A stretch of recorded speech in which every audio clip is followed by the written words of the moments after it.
o ministro da Defesa, o Múcio. É de um perfil conciliador, foi muito criticado depois dos atos aqui, petistas, aliados do presidente Lula de outros partidos, criticaram a atuação do Múcio, criticaram as declarações dele, e alguns até defenderam a troca. Eu pergunto, foi um acerto do Lula escolher o Múcio pelo fato dele ter esse perfil conciliador, ou o perfil deveria ter sido outro? Eu acho que o perfil deveria ter sido outro, mas nem é no sentido de conciliar ou de vingança, porque eu acho que fica, por parte das Forças Armadas, existe uma preocupação também nesse sentido de que, não, eles vão voltar para o governo, e aí vai virar uma caça às bruxas para tentar identificar. Eu acho que um bom ministro da Defesa é alguém que domine o que é defesa.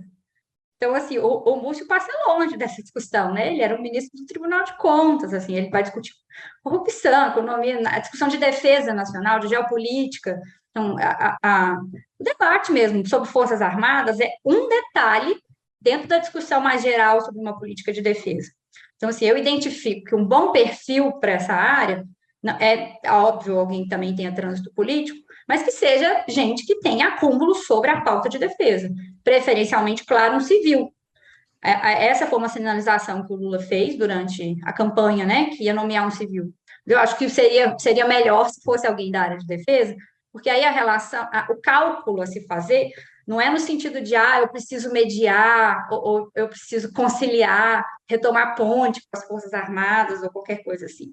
Você inverte a discussão. A discussão começa sobre qual que é o papel do Brasil no mundo e qual que é a política de defesa necessária para que o Brasil cumpra esse papel no mundo.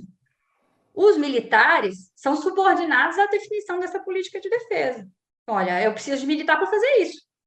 E aí, nesse sentido, militar cumpre. Você tem que tratar com a instituição mesmo, assim, definindo o que tem que ser feito, colocando meta, prazo, e cobrando, cumprindo. Então, assim, acho que a questão não é nem ele ser de direita, de esquerda, porque eu acho esses conceitos bem difíceis, inclusive, na relação com os militares. Eu acho que a questão principal é de onde ele vem. E tem um erro de interpretação que é muito comum, porque, assim, os militares são vedados pela Constituição a participação política deles. Aí o que acaba acontecendo? Eles não podem, inclusive, ser sindicalizados, não, viu, gente? Diferente de policiais, por exemplo, que podem ter associações sindicais, militares não têm essa possibilidade. As Forças Armadas não têm sindicatos. Então, muitas vezes, as pessoas veem o ministro da Defesa quase enquanto uma voz sindical dos militares. Então, assim, aquela pessoa que vai falar politicamente pelos militares. Isso a gente vê nas declarações dos próprios militares, da ativa, da instituição, mesmo falar, não, mas o ministro é a nossa voz política. Mas o ministro da Defesa não é a voz política dos militares. O ministro da Defesa é a voz política do presidente para os militares.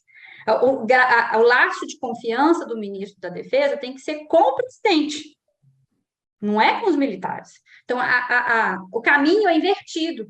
Então, esse é um erro geral, assim. Então, as pessoas às vezes esperam, não, quando o Múcio falar, ele vai estar falando a opinião dos generais. Não, não faz sentido isso. Ele tem que falar a opinião do presidente. Ele é o ministro do presidente. Então, acho que isso precisa ser uma mudança nossa de interpretação sobre o que para que serve o ministro, né? Assim, igual em outras áreas. Você não espera que o ministro da Saúde defenda uma política diferente da que o governo tá propondo. Você espera que a ministra defenda o que o governo entende por saúde pública. Isso vale para qualquer área. Como militar é sempre um assunto muito melindroso, fica todo mundo assim, não sei se eu falo sobre isso. Aí fica parecendo que é uma coisa muito exótica. Mas a gente tem que lidar com a política de defesa igual você lida com outras políticas públicas mesmo, na lógica de definir ela coletivamente, implementar ela, pôr prazo, meta. Acho que se eu fosse fazer ponderações, eu faria essas com relação ao Múcio. Sobre o episódio em específico, eu acho que ele poderia ser mais público, né? Porque assim, o Flávio Dino vem dando recorrentes entrevistas, fez comunicados. Quando a pessoa fala pouco, ela se coloca pouco à disposição da imprensa, por exemplo, não responde alguma coisa eventualmente, vai criando essa névoa. E quanto maior esse sentimento mesmo, né, de neblina, de que é tudo muito obscuro, tudo muito, muito difícil, isso favorece a tutela militar sobre a política. Então, acho que uma das medidas que, por exemplo, a gente pode tomar de forma geral é isso, tornar esse um assunto muito público, muito tranquilo. Não tem que ser um assunto de sigilo, né? Já que é um governo que vem para derrubar vários sigilos de 100 anos. Quanto mais público a gente tratar isso, quanto menos na penumbra a gente tratar as questões militares, eu entendo que vai ser melhor para o Brasil e para o governo também.